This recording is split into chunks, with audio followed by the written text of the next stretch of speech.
میں آپ حضرات کو بتلاؤں کہ آج ہمارے بچے جو بے مہار ہو رہے ہیں یہ ہماری بے توجہی کی وجہ سے ہو رہے ہیں۔ آج ہم نے اپنے بچوں کی صحیح معنی میں اصلاح نہیں کی ہے، جس کی وجہ سے آج ہمارے بچے بڑے ہو کر کے ہماری نافرمانی کرتے ہیں، ہمارے احکامات کو توڑتے ہیں۔ اور یہ قرآن کریم ہمیں سبق دے رہا ہے، یہ بتلا رہا ہے اس بات کو کہ قرآن کریم کو اگر مضبوطی کے ساتھ پکڑے رہو گے، میری سنت کے مطابق زندگی گزارتے رہو گے تو انشاءاللہ تم کامیاب ہر موقع کے اوپر ہوتے رہو گے۔ قرآن کریم وہ قرآن کریم ہے جس کا مقام بہت بلند ہے۔ ایک قرآن کریم کے سلسلے کے اعتبار سے میں آپ کو بتاؤں کہ ایک انسان تھا، اس کی زندگی زیادہ بڑھیا نہیں گزر رہی تھی، بے توجہی کے ساتھ وقت گزار رہا تھا، نافرمانی کے اندر مبتلا رہ کر کے وقت کو گزار رہا تھا، ایسی زندگی گزر رہی تھی کہ گناہوں میں رہ کر کے اپنی زندگی کو گزار رہا تھا۔ لیکن جس وقت میں اس کی بیوی کے عمل کے اندر بچہ آیا، ایک حمل آیا، تو اس وقت میں اس نے اپنی بیوی کو ہدایت کی کہ یہ حمل جو تمہارے پیٹ کے اندر ہے، جب یہ بڑا ہو جائے گا، پیدا ہو جائے گا تو اس کو قرآن کریم کی تعلیم دلاؤں گا۔ لیکن یہ انسان ایسا انسان ہے کہ جس نے اپنی زندگی کو گناہوں کے اندر گزارا ہے اور گناہوں کے اندر گزارتے گزارتے اپنی زندگی کو گزار کر کے چلا گیا ہے۔ لیکن جس وقت میں یہ بچہ پیدا ہو رہا ہے اس وقت میں اس کا باپ موجود نہیں ہے۔ اب جب باپ موجود نہیں ہے، یہ بچہ پیدا ہو جاتا ہے، بڑا ہو جاتا ہے، بولنے کے قابل ہوتا ہے، جب بولنے کا سلیقہ اس کو ہو جاتا ہے، اس وقت میں اپنے شوہر کی نصیحت اس بیوی کو یاد آتی ہے، اور یاد آ کر کے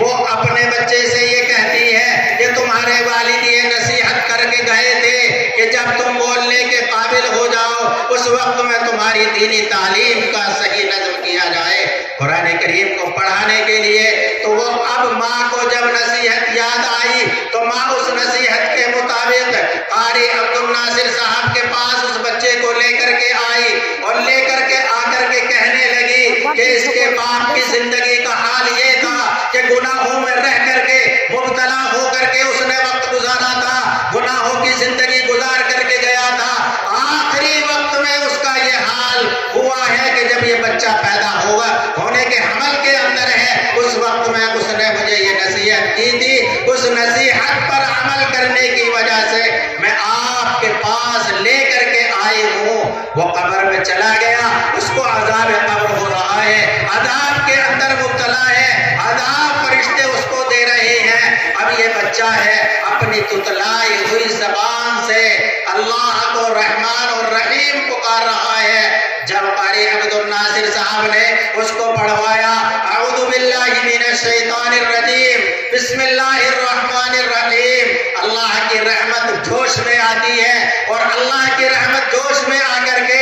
اس بندے کے لیے فیصلہ ہوتا ہے کہ جس کا بچہ مجھے تتلائی ہوئی زبان سے زمین کے اوپر رہ کر کے رحمان اور رحیم پکار رہا ہے، میری شان سے بعید ہے کہ میں اس کے باپ کو عذاب قبر دوں، اس کا عذاب قبر ہٹا دیا جاتا ہے۔ تو میرے محترم بزرگوں اور دوستوں، یہ قرآن کریم وہ قرآن کریم ہے جس کی وجہ سے اللہ تبارک و تعالی ہمارے بڑوں کے عذاب کو بھی ہٹا دیتے ہیں۔ میرے محترم بزرگوں اور دوستوں، جنت کے اندر صفیں لگی ہوئی ہوں گی، ایک طرف ان لوگوں کی صف ہوگی جو جنت میں جانے والے ہیں، ایک طرف ان لوگوں کی صف لگی ہوئی ہوگی جو جہنم کے اندر جانے والے ہیں۔ اس وقت میں اللہ نے اس کو یہ اتنا مقدر دیا ہے اور اتنا فیصلہ دیا ہے، اس کو